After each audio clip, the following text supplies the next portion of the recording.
I think this is the worst day ever.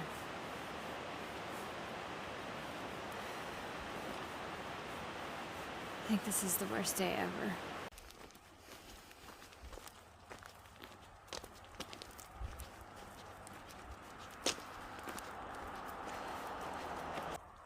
Yesterday was a bad day. Today has also been a bad day. But you can see in the video that I'm a mess. I have a hair on my eyelash, just consumed in sadness and grief over what was taken. And we will get better with time. The only thing I can think to do now is to try to share the story where maybe others won't feel alone. Just humans. We're all just humans on this human journey at the same time, and I want to share what's going on. For a long time, we tried to be respectful of the story of our grief, because it hasn't just been ours, but this loss and this experience is so enormous. It isn't just ours, but it's important to share. 5 years ago, we refinanced our house in Atlanta, and we were going to renovate it. It was an outdated home, and we wanted to upgrade some things. Jeremy's dad was a contractor by trade before he had a life-altering accident on a job site and made him disabled. He was going to help us with our house projects. It was Christmas of 2017. He was visiting with us. He would do that every year. He would come and stay at our house with us for a month or so. Well, that Christmas, he and Jeremy gutted our master bath. He was gonna go back home and then come back and help us remodel the whole thing. We ordered the vanity and all sorts of things. We were getting together to be able to knock it out in the spring of 2018. He came for a quick visit to house sit for us while we went on a weekend trip with some friends, and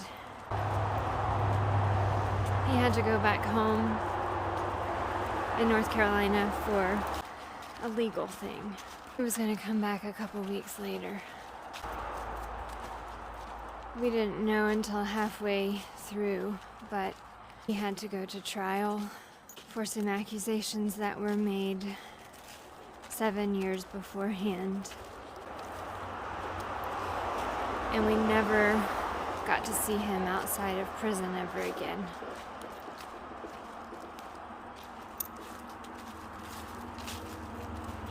We didn't know he was going to trial. We weren't given the opportunity to testify on his behalf of his character. The charges were heinous, and there was no evidence. There was no evidence. The investigators admitted in their testimony that they handled the case incorrectly.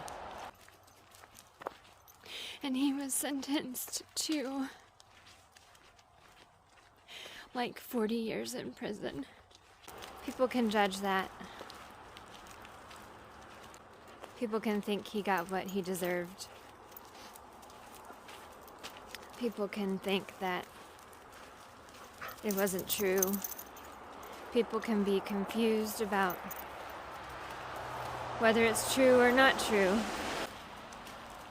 The facts, though, say that it wasn't obvious, and we were left grieving In addition to him having a disability that kept him from working as a contractor, he had a heart attack, and he also went into renal failure. He went into prison in very poor health for the rest of his life.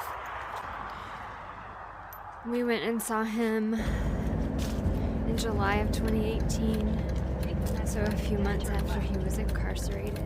And then we didn't get to go the following year. And then it was COVID, which kept us from seeing him because of their rules. He went on dialysis in September of 2022, and we decided to see him in October. When we saw him, he was in a wheelchair, he was yellowed, he was on oxygen, and we knew it was very likely it was going to be the last time we saw him.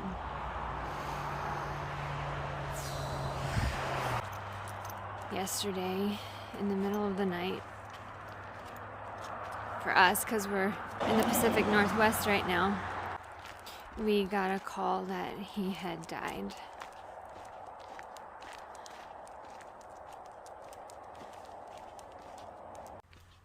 It is a tragic thing that has happened to our family. It's not right. It's not fair. The justice system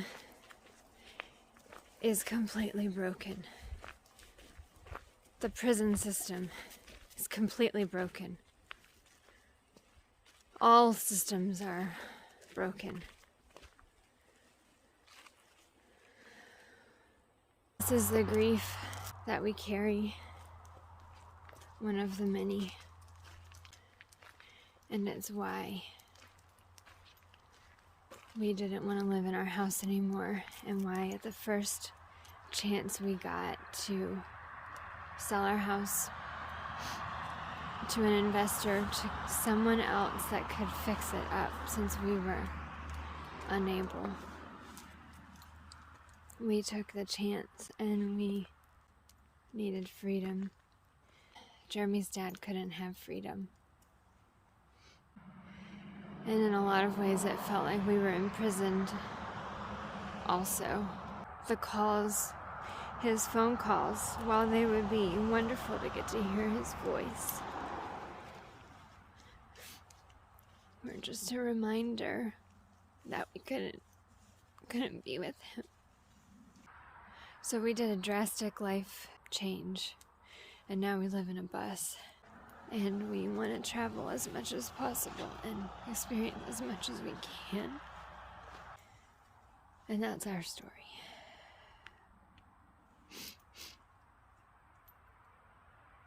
And I don't know what will come of sharing it.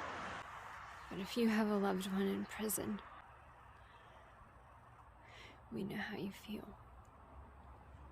And you're not alone. Whether a prisoner is guilty or innocent, there's a loss there, a real loss. There are resources out there for families with incarcerated loved ones. I've seen some Facebook groups, and many of those are geared toward people who have, without a shadow of a doubt, had a loved one proven guilty for a crime. But in our case, there weren't resources that I have found. If you know of any, please let us know. For people who aren't sure, or who believe that their loved one is innocent. It wasn't obvious, and we were left grieving a loved one going to prison, and grieving his death alone in his cell.